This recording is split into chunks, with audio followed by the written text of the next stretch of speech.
Good afternoon friends. आज की content discussion में टॉपिक फिजिक्स क्लास में टॉपिक ले रहा हूँ बीएससी पार्ट फर्स्ट से, फर्स्ट पेपर मैकेनिक्स से। टॉपिक मेरा रहेगा types of frame of reference, निर्देश तंत्रों के प्रकार। इससे लास्ट लेक्चर में हमने फ्रेम ऑफ रेफरेंस की बात की थी, निर्देश तंत्र क्या होता है। अब हम उसके कितने टाइप होते हैं और उन टाइप्स को समझेंगे भी।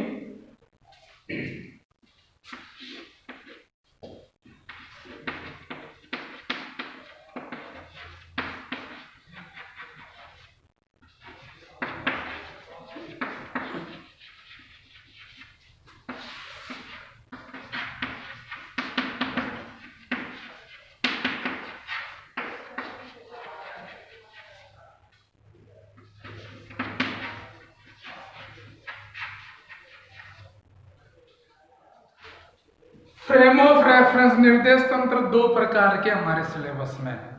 एक को हम बोलते हैं जड़त्व निर्देश तंत्र, दूसरे को अजड़त्व निर्देश तंत्र। दोनों के बारे में डिटेल से चर्चा करेंगे इस लेक्चर में। तो इस लेक्चर में आपका पुनः स्वागत है। मैं बात करूंगा सबसे पहले जड़त्व निर्देश तंत्र की।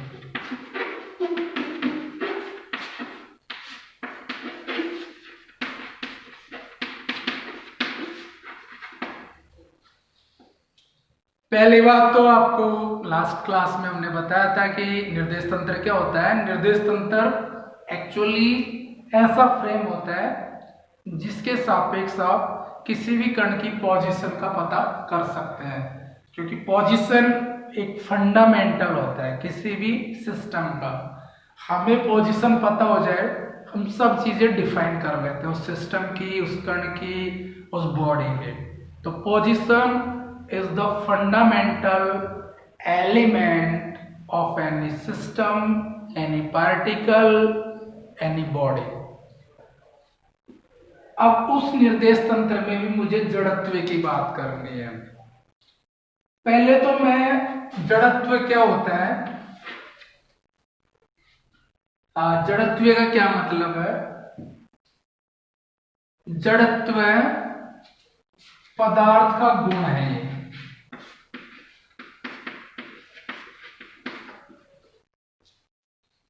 जड़त्व पदार्थ का गुण होता है जो उस पदार्थ की गति का में परिवर्तन का विरोध करता है। जैसे कोई कण या कोई सिस्टम एक समान वेग से गतिशील है तो वो गतिशील ही रहेगा। अगर वह स्थिर है तो वह स्थिर ही रहेगा जब तक कि कोई एक्सटर्नल फोर्स कार्य नहीं करे। तो जड़त्व निर्देश तंत्र क्या हो गया, ऐसा निर्देश तंत्र जिसके सापेक्ष कण की गति त्वरण रहित दिखाई दे, नो एक्सीलरेशन, या वेलोसिटी नियत रहे, बशर्ते कब तक, जब तक कि उस निकाय या उस कण पर कोई बाह्य बल कार्य न करे। तो परिभाषा हो जाएगी इसकी, ऐसा निर्देश तंत्र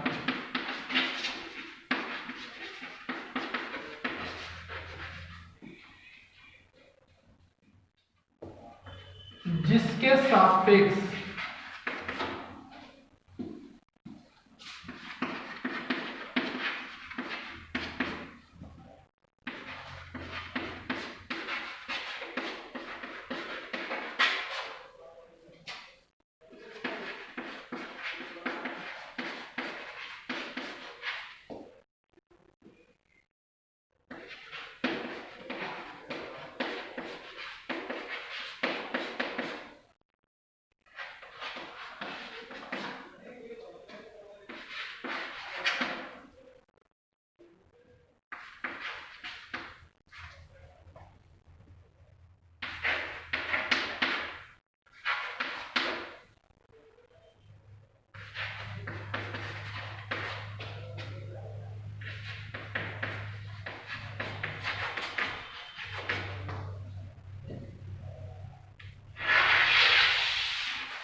समझिए इस परिभाषा को। जड़त्व निर्देश तंत्र एक ऐसा निर्देश तंत्र होता है जिसके सापेक्ष कण की गति त्वरण रहित प्रेक्षित हो, मतलब कोई एक्सीलरेशन नहीं हो। एक्सीलरेशन जीरो होने का मतलब है वेग नियत होना, नो वेलोसिटी चेंज।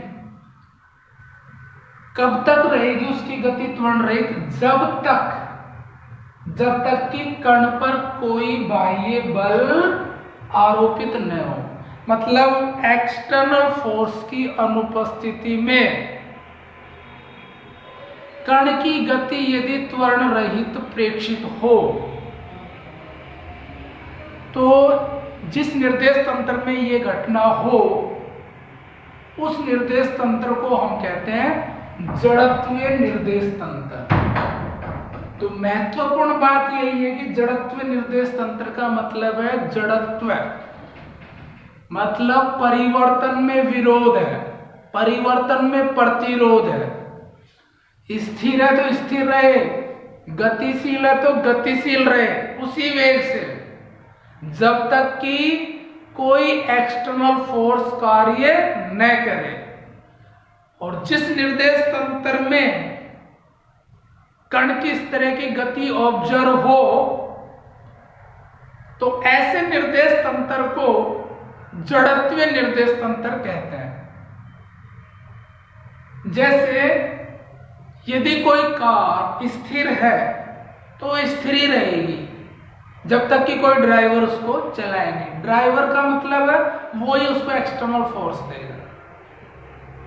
और यदि उसको चला भी दी, मूवमेंट करा दी, मोशन में कर दी कार को, तो फिर वह कार उसी वेग से, जिस वेग से वो गति कर रही है उसी वेग से गति करती रहे जब तक कि उस पर कोई ब्रेक नहीं लगाए। ब्रेक मीन्स एक्सटर्नल फोर्स, मतलब एक्सटर्नल फोर्स जब तक एक्शन में नहीं है तब तक वो उसमें कोई एक्सीलरेशन नहीं होना चाहिए।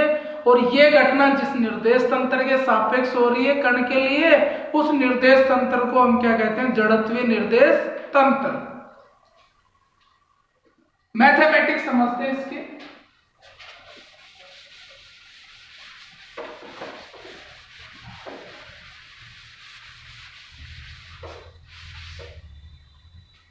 मतलब इसकी परिभाषा में जो महत्वपूर्ण चीज है, मूल चीज है कि एक्सटर्नल फोर्स नहीं हो जब ये त्वरण रहित होगी। एफ एक्सटर्नल को न्यूटन के नियम से हम एम ए लिख सकते हैं।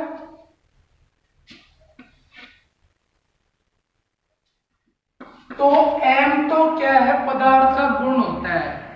मास का क्या मतलब होता है? कि measurement of stuff in the matter. पदार्थ में स्टफ की मात्रा जो होती है वो उसके मेजरमेंट किसका है? मास का, द्रव्यमान। एम क्या होता है? Mass. M stuff of the matter. पदार्थ का स्टफ है मास।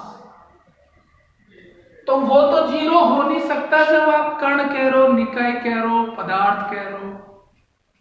तो कण का द्रव्यमान तो जीरो हो नहीं सकता। देयरफॉर ए जीरो।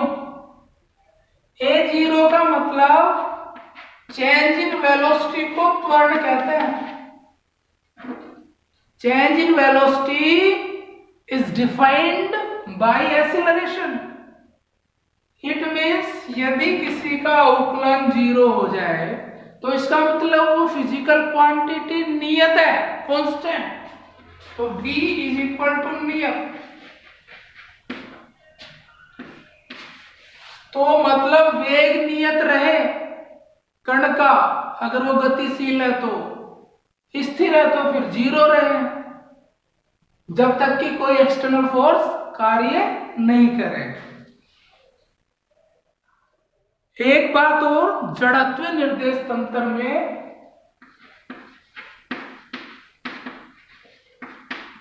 न्यूटन का फर्स्ट और second law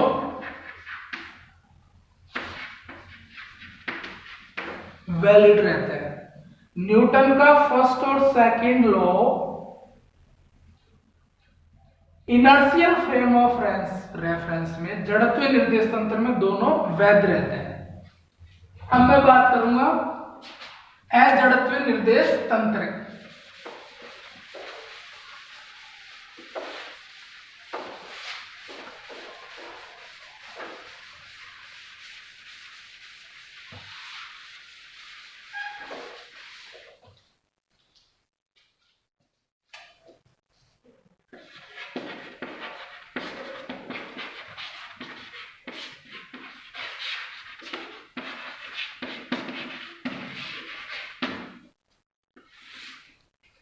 non inertial frame of reference, अजड़त्व निर्देश तंत्र में कण पर कोई एक्सटर्नल फोर्स भी नहीं रहेगा, लेकिन फिर भी कण की गति त्वरित दिखाई देगी, ऑब्जर्व होगी। ऐसा निर्देश तंत्र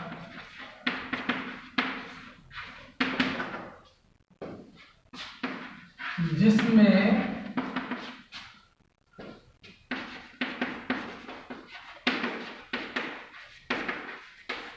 बाह्य बल की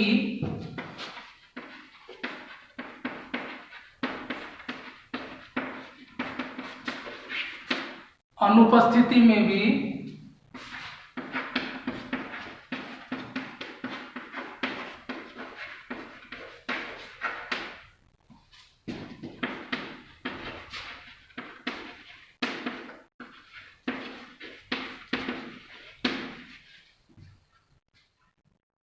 कण की गति त्वरित दिखाई देती है,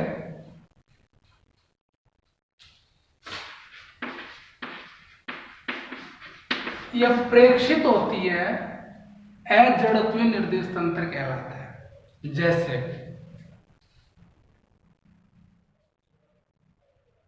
जैसे आप किसी व्हीकल में गति कर रहे हैं, कार में, तो आप बाहर देखते हैं तो हर एक वस्तु घूमती हुई नजर आती है। जब क्यों? मतलब वो एक्सीलरेशन हो गया, घूमना मतलब एक्सीलरेशन। तो वो क्यों घूम रही है भाई?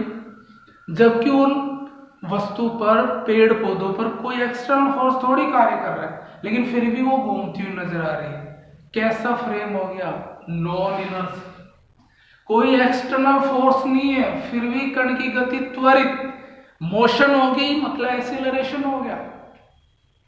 दूसरी बात, आप किसी कार में गति कर रहे हैं, किसी कार पर आप ड्राइव कर रहे हैं और सवारी बैठी है, उसमें आपके फ्रेंड्स बैठे हैं, आपने अचानक से ब्रेक लगाया तो आपके फ्रेंड्स आगे की तरफ धक्का महसूस करेंगे। क्यों? उन पर आपने तो ब्रेक किस पे लगाया था? एक्सटर्नल फोर्स, तो निर्देश तंत्र की गति पर। लेकिन कण जो आपके फ्रेंड्स हैं, उनको आप पार्टिकल समझ सकते हैं, वो आगे की तरफ धक्का महसूस कर रहे हैं, फोर्स महसूस कर रहे हैं। फोर्स मीन्स एक्सीलरेशन महसूस कर रहे हैं। इट मीन्स कैसी फ्रेम हो गई है? Non inertial. जबकि फ्रेंड पे तो कोई एक्सटर्नल फोर्स नहीं था। आपने गाड़ी खड़ी है और आपने अचानक से उसको चला दी, आपके फ्रेंड्स पीछे की तरफ धक्का महसूस करेंगे, जबकि आपने फ्रेंड्स पर कोई एक्सटर्नल फोर्स नहीं लगाया। आपने फ्रेम ऑफ रेफरेंस पे, कार पर आपने एक्सीलरेट किया तो वो पीछे महसूस करेंगे। तो फ्रेंड्स पे तो कोई एक्सटर्नल फोर्स नहीं था, लेकिन वो अब भी त्वरण महसूस कर रहे हैं। तो ये कार क्या हो गई? Non inertial frame of reference.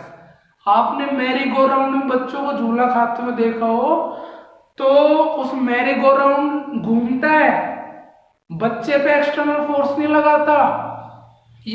लेकिन बच्चे जब घूमते हैं मैरी गो राउंड में, तो बच्चे बाहर की तरफ धक्का महसूस करते हैं। तो क्या मतलब हुआ कि वो merry go round non inertial frame of reference होगी।